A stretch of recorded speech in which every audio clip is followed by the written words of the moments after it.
Mesdames, Messieurs, bonsoir. La grand-messe du sommet US African Leaders bat son plein à Washington. Et de plus en plus, la cible américaine se fait voir à la lumière du jour. On note par exemple l'implication des Américains sur le continent africain pour faire face à la Chine, mais aussi à l'Union européenne, mais aussi et surtout le changement des régimes sur le continent africain. Ce 4 août, par exemple, Joseph Kabila rencontrait John Kerry et le président de la République démocratique du Congo a dû se faire sonner les cloches sans aucun doute.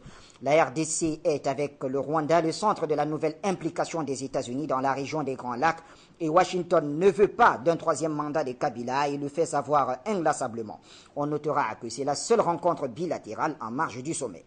Obama, lui, dans une journée du 5 août pourtant consacrée à l'économie, a réussi à insister lourdement sur les changements de régime. Barack Obama a insisté sur la responsabilité des dirigeants africains dans la mise en place d'un environnement politique propice au développement économique.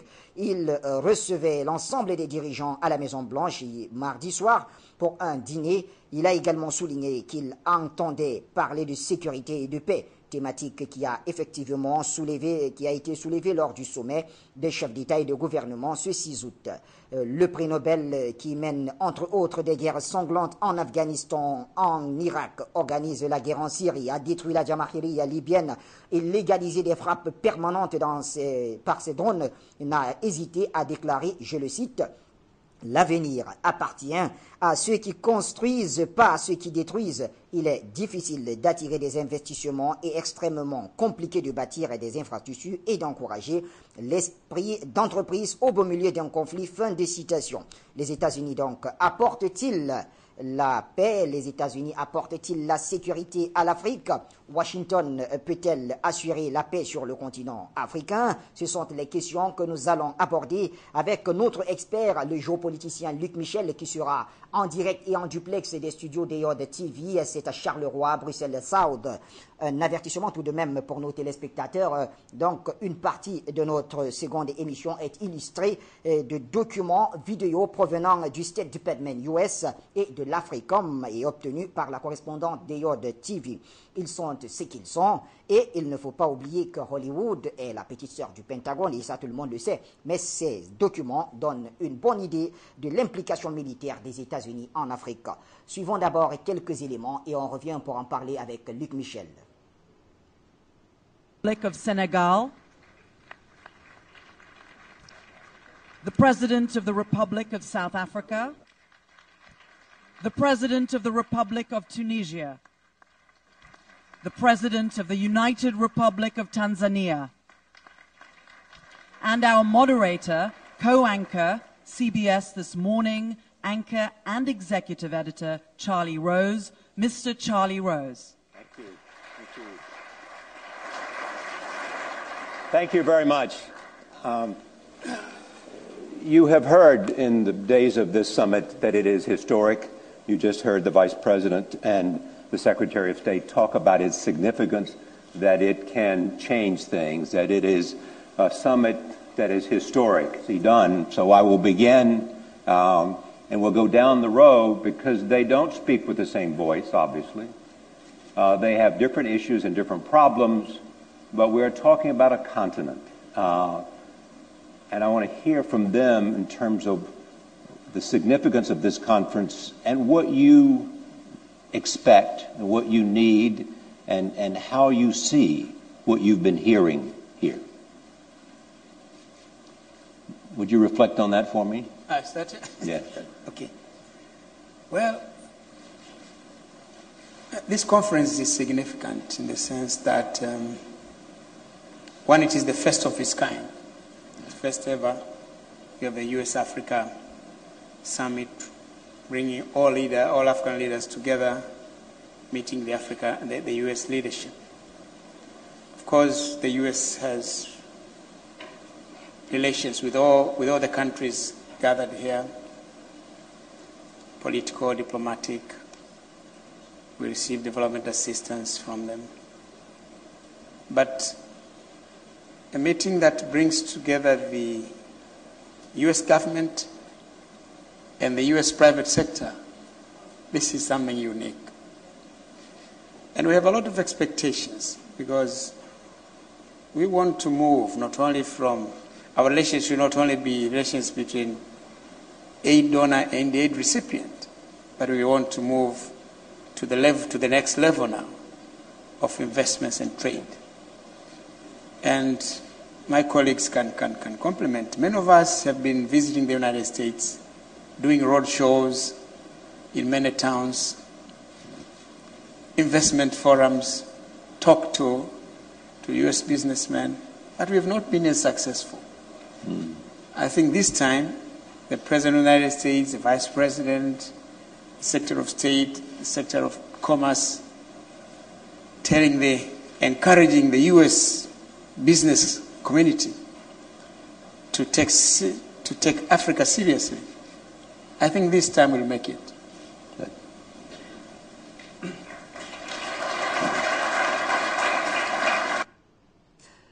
Voilà, nous allons donc retrouver Luc Michel pour une première analyse. Luc Michel, la sécurité assurée par Washington, par les États-Unis en Afrique, une imposture selon vous, parce que vous avez quand même l'habitude de dénoncer le couple USA-djihadisme. Mon cher Bachir, la sécurité est évidemment l'un des grands thèmes de ce sommet entre les États-Unis et les leaders africains. Par sécurité, évidemment, c'est la notion très particulière que la politique internationale étrangère de la superpuissance américaine donne à ce terme, c'est-à-dire la fameuse guerre au terrorisme, la sécurité, bien souvent, ayant elle-même été détruite par la politique américaine elle-même, mais ça, ils ne le disent pas.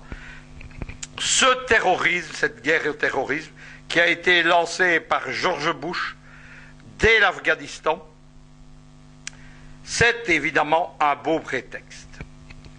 Il faut, avant toute chose, savoir de quoi l'on parle, savoir ce que sont ces notions d'islamisme, de djihadisme, et leur rapport précisément, leur utilisation, leur instrumentalisation par la politique mondiale américaine. Si on ne comprend pas ça, si on n'opère pas ce que j'appelle un scanning de l'islamisme, on ne peut pas comprendre le reste. Je vais vous le faire rapidement. L'utilisation de mouvements islamistes en politique internationale n'est pas une invention américaine et ne date pas, comme on le croit souvent, de l'Afghanistan. C'est une invention de la politique internationale du Troisième Reich nazi, dont l'objectif géopolitique principal est la destruction de l'Union soviétique et qui va soutenir la plupart des mouvements islamistes dans le Caucase jusque la Crimée. À l'époque, la Crimée est habitée principalement par ceux qu'on appelle les Tatars de Crimée, en plus de population russophone. Ce sont des musulmans, évidemment. Et donc, les nazis vont s'emparer de tout ça. Le parti nazi lui-même, avec l'organisation Rosenberg, Rosenberg c'est le théoricien du nazisme, c'est le théoricien dans un grand livre qui s'appelle Le mythe du XXe siècle, mais c'est aussi celui qui, au travers de fumeuses théories raciales mêlées aux conceptions particulières de la géopolitique nazie, va développer une organisation politique précisément qui s'intéresse aux peuples en révolte et aux religions minoritaires. La principale organisation qui va être soutenue, ce sont les frères musulmans, parce que c'est déjà la mieux organisée. Les nazis l'aident, la prennent en main. Elle a le double intérêt de pouvoir être utilisée dans le Caucase contre les soviétiques, mais aussi en Égypte notamment, ou en Jordanie, contre les Britanniques. Ça se passe jusqu'en 1945. Le centre international des frères musulmans, ça devient Munich. Munich qui est la capitale politique du nazisme et pas Berlin. Et notamment, les nazis aident à bâtir une très grande mosquée qui est encore aujourd'hui le centre international des frères musulmans.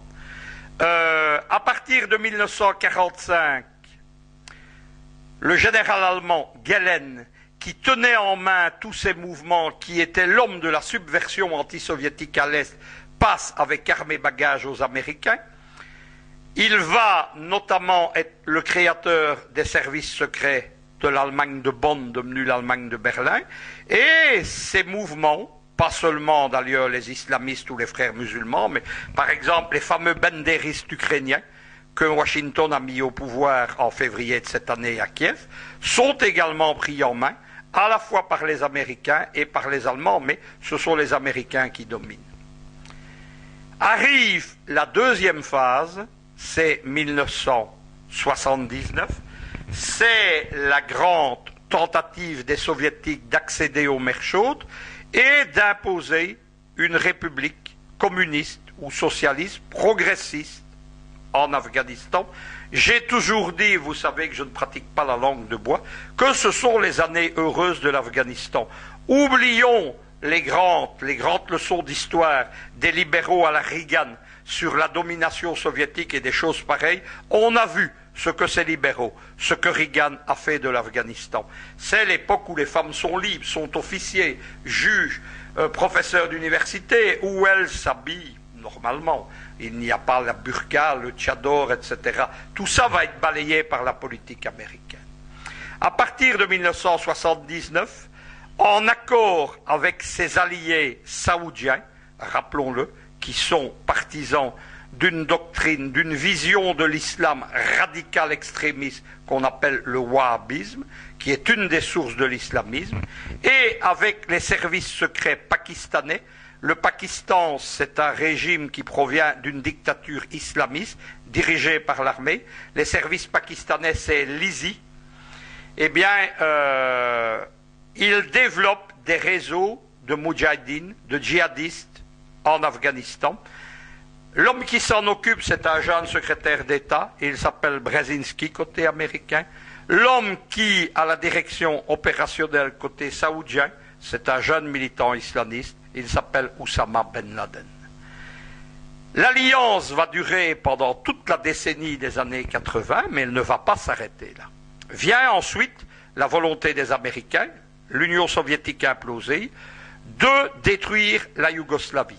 La Yougoslavie de Tito a déjà éclaté, c'est la troisième Yougoslavie de Milosevic, et il pousse en avant la création d'une république musulmane en Bosnie, avec un islamisme radical que soutient déjà un certain Bernard-Henri Lévy, c'est Izetbegovic, ce sont des radicaux.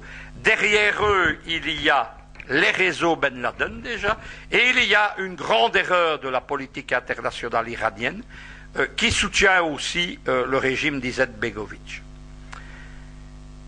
Lentement, les deux camps qui s'étaient alliés vont s'éloigner, mais c'est progressif. Par exemple, en Afrique, les réseaux de ce qui devient Al-Qaïda, on parlera d'Al-Qaïda plus tard. Al-Qaïda, c'est un nom pour désigner des réseaux islamistes, ça veut dire la base, c'est un nom qui apparaît après les années 2000, mais au niveau de leur organisation, ces islamistes commencent à organiser, suivant la version moderne que nous connaissons, à l'époque précisément de la guerre de Bosnie. Ils s'opposent en Afrique déjà, mais en Libye, ils s'entendent toujours. Il y a, contre Muammar Kadhafi, un coup d'État en 1998, mené par Ben Laden avec l'aide de la CIA, du général alors colonel Félon Hifter, et des services secrets britanniques MI5 et MI6. Ça échoue. La Libye est le premier État qui émet un mandat international contre Ben Laden au niveau d'Interpol. Il est bloqué par les Américains. Arrive la décennie Bush et c'est la grande rupture. C'est-à-dire que Bush, avec les néoconservateurs, qui ont une vision racialiste de la politique mondiale, qui détestent les Arabes et les musulmans, ça ne fait pas de différence pour eux. Donc ils s'opposent. L'Amérique va jusqu'à combattre les islamistes en s'alliant avec certains de ses anciens ennemis, en Libye ou en Syrie, ou par exemple. Mais le problème de l'Amérique, c'est qu'elle manque d'imagination pour ces scénarios. Arrive en 2008-2009, nous allons en reparler, la volonté de l'administration d'Obama de réactiver, mais sous une version modernisée, les vieux plans de Bush et des néoconservateurs de 2000-2003, et on voit de nouveau basculer les Américains dans l'utilisation des réseaux islamistes en Libye, en Syrie, en Algérie, en Tunisie, en Égypte. Un de leurs grands alliés est précisément les frères musulmans, et l'autre, ce sont directement les réseaux d'Al-Qaïda. Un homme symbolise ça, il s'appelle Abdelhakim Belhadj, il fait Guantanamo, les prisons libyennes, il est libéré peu avant le coup d'État à Benghazi du 15-16 février 2011, et il prend directement la direction d'une partie des katibas du Conseil national de transition qui sont constitués, on le découvrira ensuite, mais sur le moment, évidemment, les Occidentaux racontent que c'est la propagande de Kadhafi, qui sont constitués majoritairement d'islamistes radicaux. Alors, Luc Michel, ce jeu de basculement permanent, vous l'appelez avec un humour cynique, je t'aime moi non plus, suivant une célèbre chanson française. Voilà ce qui se passe. De nouveau, le basculier retourne et on voit des pays où les islamistes sont encore de facto les alliés des Américains contre Bachar el-Assad en Syrie, et les mêmes organisations intervenir en Irak dans un camp opposé. Je pense que ce petit jeu que j'ai appelé « Je t'aime moi non plus » peut durer longtemps. Il y a une chose qu'il faut comprendre parce qu'elle est essentielle. Il y a toute une série d'écrivains qui se sont ralliés à des théories du complot et qui racontent, par exemple, que Al-Qaïda n'existe pas, que c'est une création de la CIA. Ce sont les mêmes qui, à partir de 2011, quand ils analyseront la Syrie, par exemple, diront que cet Al-Qaïda qui n'existait plus existe de nouveau. Non, c'est pas ça. Al-Qaïda, c'est une organisation autonome, avec derrière elle des États comme le Pakistan ou l'Arabie saoudite ou le Qatar, et suivant les cas, ils sont instrumentalisés ou adversaires des États-Unis. Ce sont des pions, mais qui jouent habilement, et on n'est pas là dans le jeu des clés, mais pour ceux qui connaissent le jeu de dames, vous savez qu'il y a la fameuse expression « un pion peut passer à dame », c'est-à-dire devenir une pièce principale. C'est ce qui se passe actuellement entre la Syrie et l'Irak avec la constitution de ce califat djihadiste. Venons-en à l'Afrique, selon des tours pour vous expliquer la configuration. Quelle place jouent les Américains dans l'insécurité mondiale et quel culot ils ont de se proposer comme garant de la sécurité en Afrique. Mais en Afrique, j'ai parlé de manque d'imagination dans les scénarios, on va continuer avec les mêmes recettes. Alors, Luc Michel, justement, est-ce qu'en Afrique, c'est le même scénario, ce que vous appelez le scénario du diable? Est-ce que c'est vraiment la même chose, le même jeu? Premier État où on utilise, c'est la Somalie. La Somalie, pour comprendre l'intérêt pour les Américains, elle contrôle les accès au golfe d'Aden, où est la 5e flotte américaine et qui est la route des pétroliers anglo-saxons et occidentaux. C'est aussi, dans les années 70 et 80, un État puissant en voie de développement où un régime socialiste a éliminé l'analphabétisme en 3 ans. C'est la Somalie socialiste du maréchal Siad Barre, marxiste-léniniste, meilleur allié de l'Union soviétique dans cette partie de l'Afrique. Il faut la détruire et les Américains vont jouer habilement à la fois de l'effondrement de l'Union soviétique, mais aussi des adversaires du régime. Au même moment, ils ont contribué à ce que l'Érythrée se détache de l'Éthiopie, c'est juste à côté de la Somalie. Et donc la Somalie, à partir de 1989-90, rentre dans la zone des tempêtes.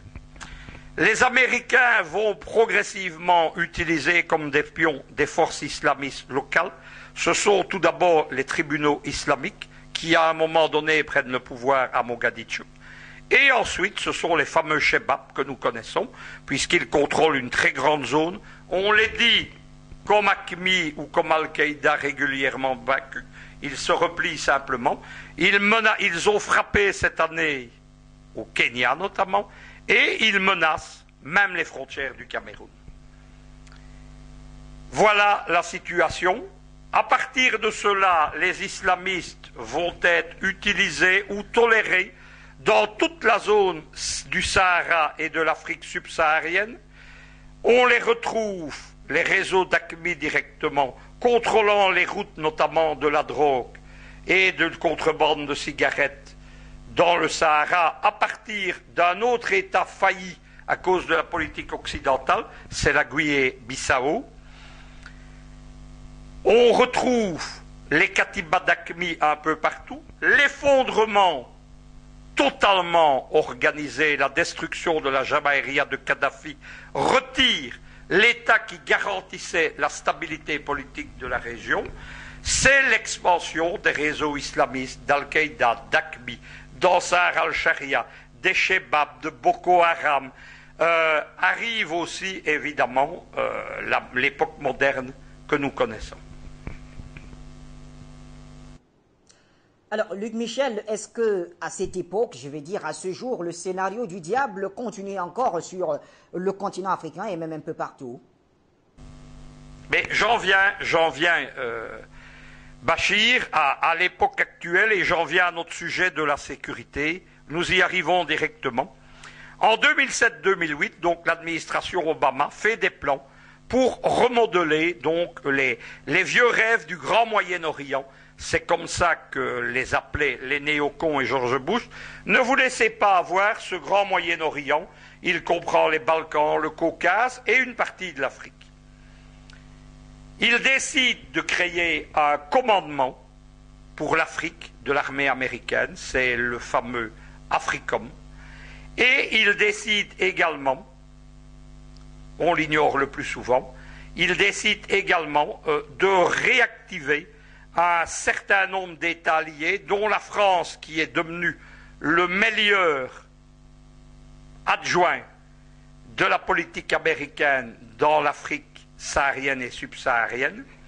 Le résultat est simple. Il y a en 2014 35 bases américaines en Afrique. Lorsque vous consultez une carte de ces bases, vous pouvez quasiment la superposer aux zones d'activité des réseaux djihadistes et islamistes, et on voit que la soi-disant guerre contre le terrorisme est surtout l'occasion d'une recolonisation militaire des États-Unis et également par la France, mais maintenant par les généraux français de l'OTAN. Alors nous poursuivons donc notre analyse. Nous essayons de comprendre les enjeux du sommet de Washington avec Luc Michel. Et Luc Michel, cette fois-ci, je voudrais quand même vous demander quelle est la géopolitique de l'Afrique vue de Washington. Sur quoi repose-t-elle? Bachir, une fois de plus, vous savez combien j'utilise la géopolitique comme grille d'analyse. On ne comprend pas la politique internationale si on ne comprend pas la géopolitique, l'histoire de la géopolitique, et surtout les concepts. Il faut surtout aller lire l'adversaire parce qu'il n'existe pas une géopolitique, mais des géopolitiques.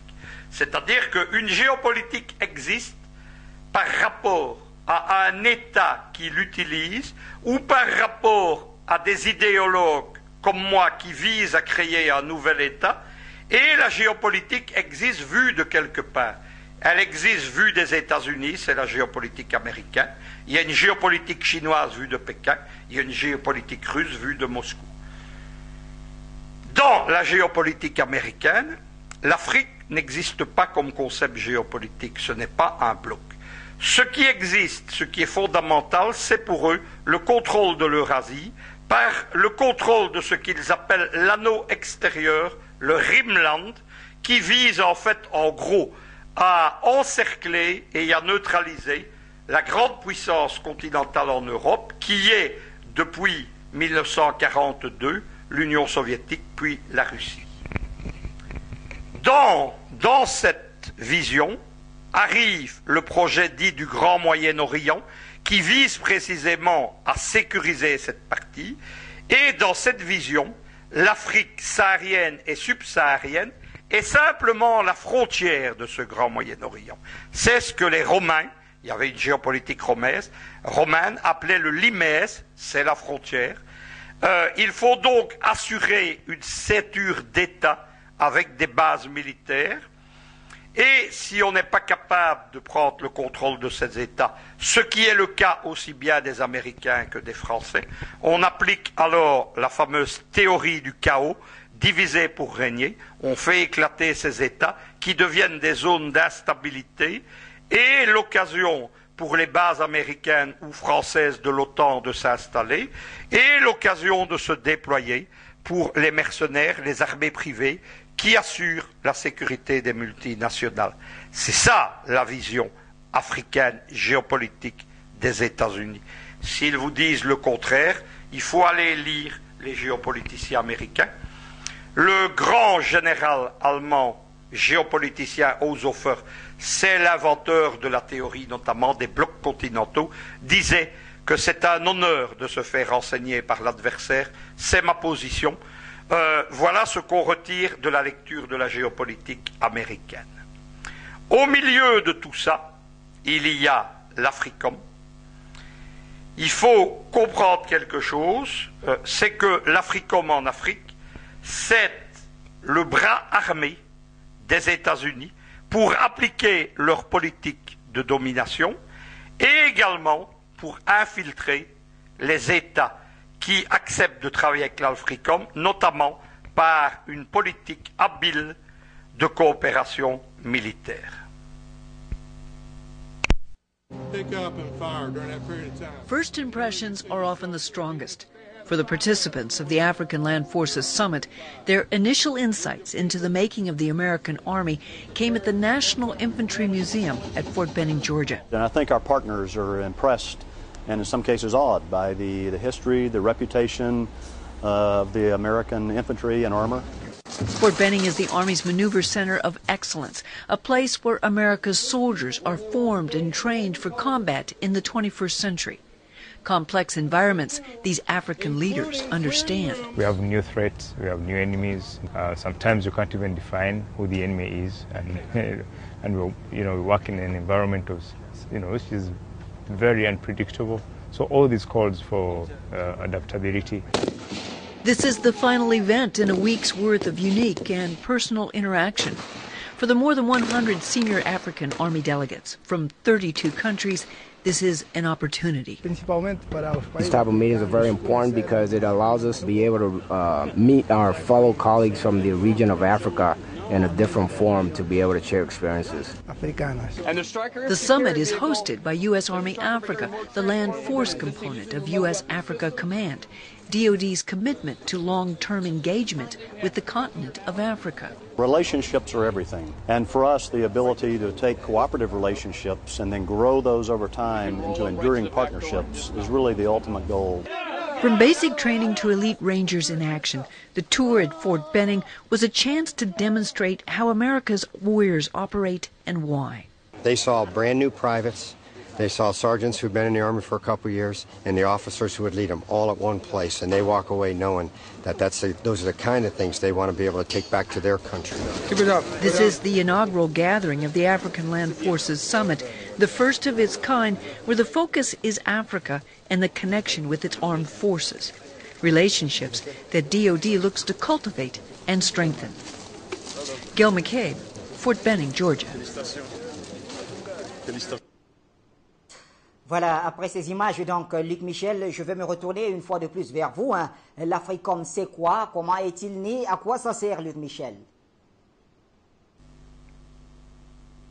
Bachir, l'AFRICOM, c'est un instrument créé pour son utilisation en fonction d'une étude du terrain.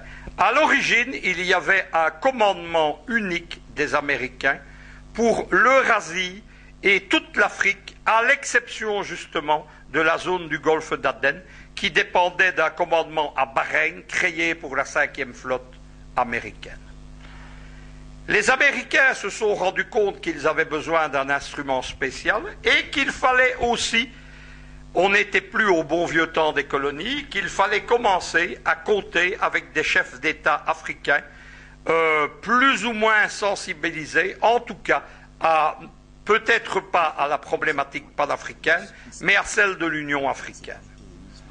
Un commandement de l'Africom a été créé, il est toujours en Allemagne, cela dit tout. Ce n'est qu'un commandement opérationnel, ce que j'ai appelé, moi, un outil cosmétique adapté à l'Afrique. Mais il n'y a pas que l'Africom. Il y a un autre commandement dont vous sans doute vous ignorez tout, c'est le SOC-Africa, c'est le Special Operation Command for Africa, c'est le commandement opérationnel en Afrique, c'est lui qui organise les drones, c'est lui qui organise les forces spéciales, c'est lui qui organise également les grandes flottes de gros porteurs qui sont indispensables pour que les alliés, précisément les vassaux de l'OTAN, puissent intervenir en Afrique. La France n'a pas beaucoup de gros porteurs. Elle doit, pour ses opérations en Afrique, utiliser ceux allemands intégrés à l'OTAN et ceux des États-Unis. Ça, c'est un exemple. La petite Belgique, qui a été, depuis feu le sanglant roi Léopold II, de toutes les aventures coloniales, le régime belgicain, la monarchie belge aime ça, et là le colonialisme dans le sang, eh bien, elle fournit également des gros porteurs. Le SOC-Africa, par exemple, organise les exercices de coopération avec différents États africains. Il y a les exercices Southern Accord qui visent à l'Afrique australe, et il y a chaque année, centré sur le Niger, les exercices Flintlock. Flintlock, nous avons parlé hier des YALI, des Young African Leaders, qui sont une façon d'américaniser les esprits des jeunes élites africaines.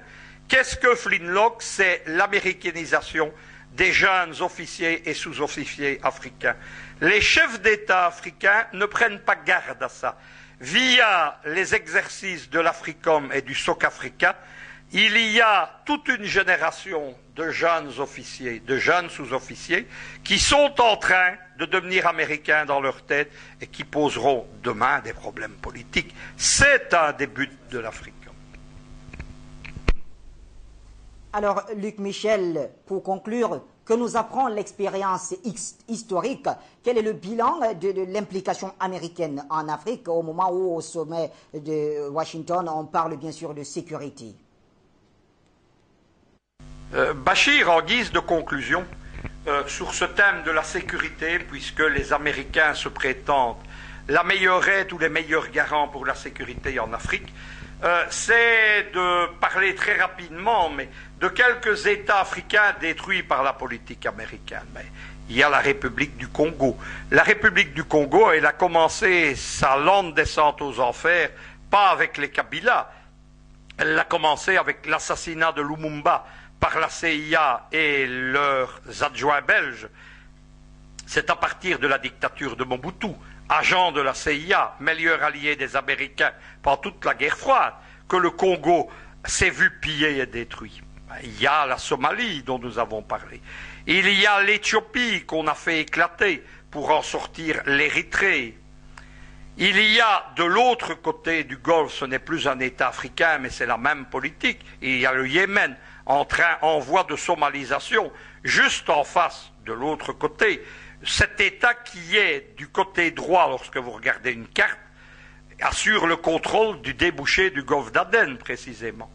Il y a la Libye de Muammar Kadhafi, en pleine guerre civile, en voie d'éclatement, avec cette Cyrénaïque, avec ses mouvements islamistes, avec ses cités milices, avec ses mouvements touareg, amaziques, avec également ces populations Toubou, à cheval sur la Libye et le Tchad, qui veulent leur autonomie. Que reste-t-il de la verte Libye? Plus rien. Un État failli.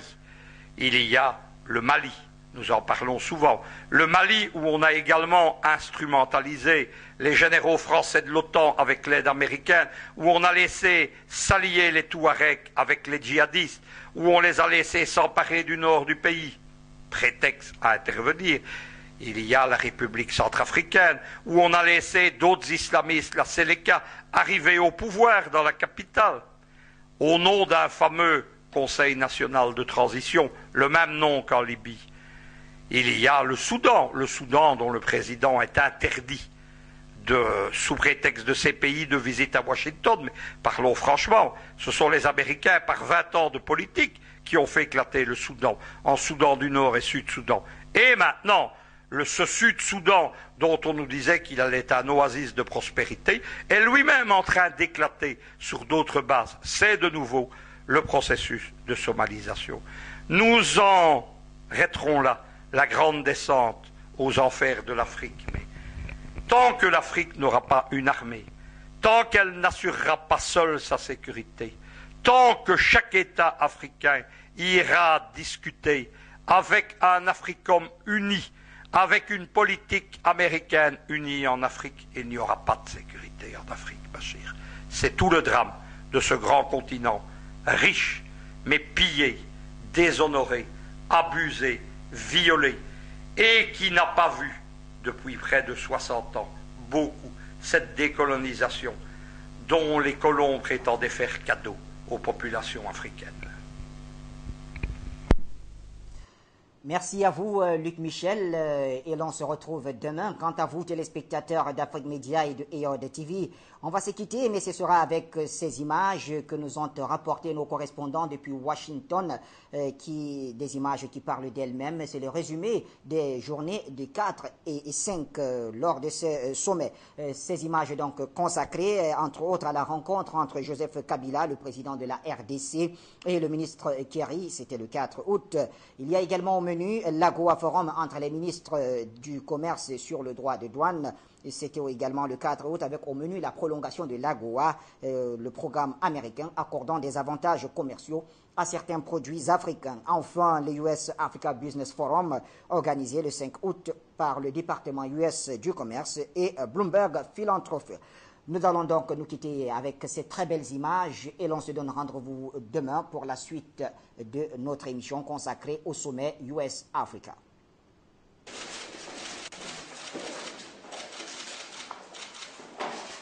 I don't think we need these big formal podiums, but let me,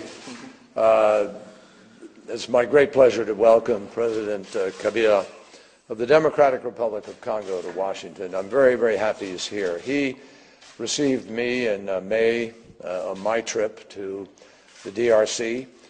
We then talked about the efforts that he is making with respect to strengthening democracy in the Democratic Republic of Congo. And we're very grateful to him for the efforts that he has made, the leadership that they've offered to help deal with the problems of the FDLR and the problems of the M23 group, which with his military effort and MONUSCO, they were able to help disarm. That process is continuing, and it is a process that will help bring peace and stability ultimately to the region. We also talked about economic development in the future.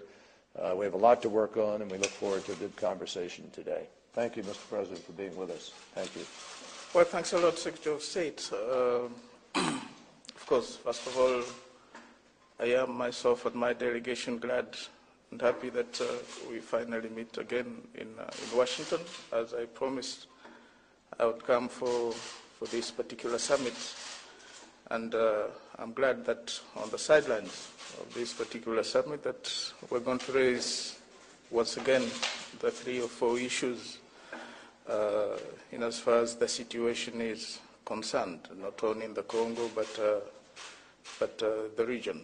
But it's worth noting that since we met, I believe, 1-2 months ago, the situation has continued to evolve and move forward in the right direction, and that now the Congo is breathing the air of peace, and that we're moving towards stability and long-term stability in all sectors, not only security but also economic development and the development of the region as a whole. So once again, I'm glad that we're here as per the invitation, and I hope that in our discussions, we definitely are going to raise those issues and chart the way forward in our relations. Thanks a lot. Thank you, my friend. Thank you, sir. Thank you. Good. Thank you. Thanks, and thanks very much for being here, and particularly those of you who've traveled great distances to be here for this really quite remarkable week here in Washington. Yesterday, I had the pleasure of chairing the 13th annual African Growth and Opportunity Act Forum. I was joined by 40 trade ministers, representatives from the various regional economic communities, and a range of international organizations, plus a number of members of Congress and other leaders from the public and private sector. Ladies and gentlemen, please welcome to the stage President, Chairman, and Chief Executive Officer, the Dow Chemical Company, Mr. Andrew N. Liveris. President and Chief Executive Officer, Walmart Stores, Inc., Mr. Doug McMillon. President and Chief Executive Officer, Dangote Group, Mr. Aliko Dangote. Chairman and Chief Executive Officer, General Electric, Mr. Jeffrey R. Immelt. Chief Executive Officer, Shanduka Group, Ms. Puti Mahanyele. And our moderator, 42nd President of the United States, the Honorable William Jefferson Clinton.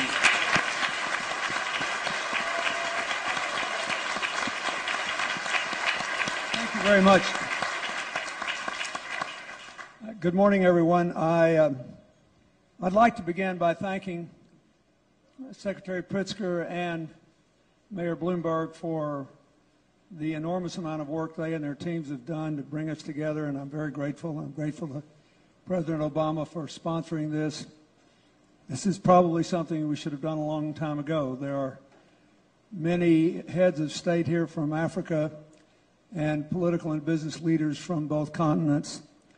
I do want to say that our thoughts are with the leaders of Liberia, Guinea, and Sierra Leone, who could not be here today because they had to stay home to deal with the Ebola outbreak, and we wish them well.